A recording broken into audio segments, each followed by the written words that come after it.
نحمده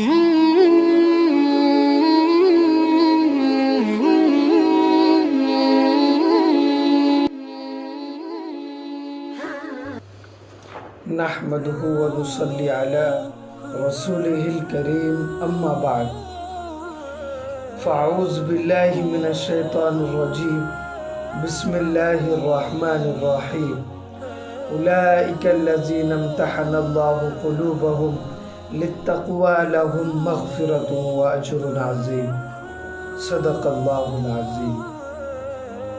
میرے محترم بزرگوں اور دوستوں، حضرت ابراہیم ابن ادھم رحمۃ اللہ علیہ پہلے بہت بڑے بادشاہ تھے۔ بعد میں ساری سلطنت و حکومت چھوڑ کر اللہ تعالیٰ کی یاد میں مشغول ہو گئے تو اللہ تعالیٰ نے ان کو بلند مقامات سے نوازا۔ حضرت ابراہیم ابن ادھم رحمۃ اللہ علیہ کہیں جا رہے تھے، راستے میں ایک دریا آیا۔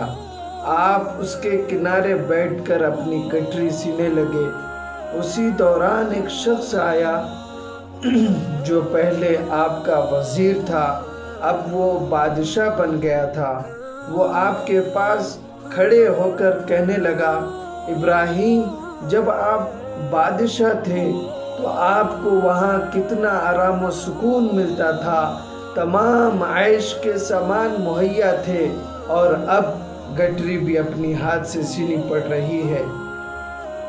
اتنا سنتے ہی حضرت ابراہیم ابن ادھم رحمۃ اللہ علیہ اپنی سوئی دریا میں ڈال دی اور اس سے کہا، آپ تو بادشاہ ہو، ذرا میری سوئی دریا میں سے نکال دو، یا کسی کو حکم دو کہ وہ میری سوئی دریا میں سے نکال لائے۔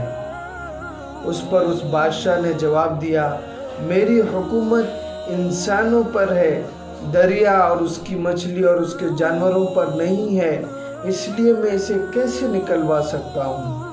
اتنا سنتے ہی اس کے بعد آپ نے آواز لگائی، اے دریا کی مچھلیوں، میری سوئی لے کر حاضر ہو جاؤ۔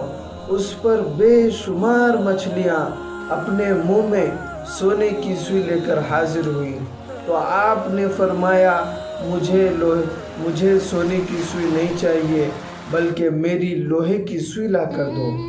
اسی وقت ایک مچھلی نمودار ہوئی اور وہ آپ کے لوہے کی سوئی لا کر دی۔ اس کے بعد آپ نے اس بادشاہ سے فرمایا کہ وہ حکومت اچھی تھی یا یہ حکومت اچھی ہے۔ میرے پیارے بزرگوں اور دوستوں، جو شخص اللہ اور اس کے رسول کے حکموں پر عمل کرتا ہے، اللہ تعالیٰ کا فرما بردار بندہ بن جاتا ہے، تو اللہ تعالیٰ ساری مخلوق کو اس کے تابع کر دیتے ہیں۔ اسی لیے آپ بھی اللہ تعالیٰ کا فرما بردار بندہ بن جائیں، دنیا کی ساری مخلوق آپ کے سامنے جھکنے پر مجبور ہو جائے گی۔ وآخر دعوانا ان الحمد للہ رب العالمین۔